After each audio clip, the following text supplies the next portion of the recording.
Hello, welcome to Anu's lifestyle. ఎర్ర గోంగూర పులుసు కూర చేస్తున్నాను. కొంచెం ఆయిల్ కొంచెం ఎక్కువ వేసుకోవాలి. దాంట్లో పచ్చిశనగపప్పు, ఆవాలు వేసి పోపు పెట్టి అవి వేగిన తర్వాత ఆనియన్స్ వేస్తున్నాను. ఆనియన్స్ కూడా కొంచెం ఎక్కువ వేసుకోవాలి. ఎర్ర గోంగూర బాగుంటుంది, పుల్లగూర చేస్తున్నాను.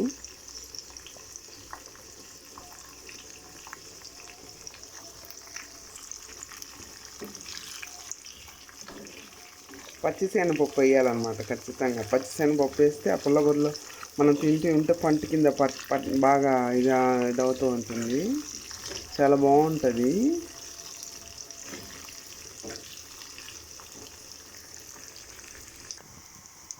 చూడండి, లైట్ గోల్డెన్ కలర్లో వేగిపోయింది ఆనియను.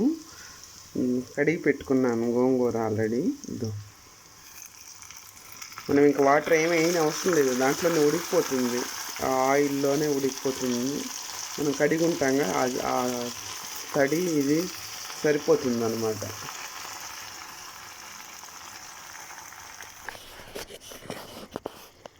చూడండి, దానికి టేస్ట్ సరిపడా ఉప్పు, పసుపు వేసేసుకోవాలి.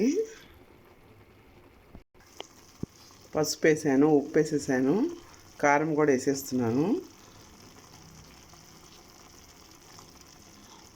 గోంగూర కొంచెం పుల్లగా ఉంటుంది కాబట్టి, అందులో ఎర్ర గోంగూర చాలా పుల్లగా ఉంటుంది కాబట్టి నేను 3 స్పూన్లు వేస్తున్నాను కారము.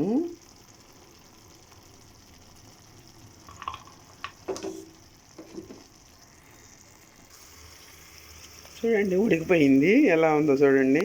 నచ్చితే లైక్ చేయండి, షేర్ చేయండి, సబ్స్క్రైబ్ చేసుకోండి. ఓకే, బాయ్ అండి.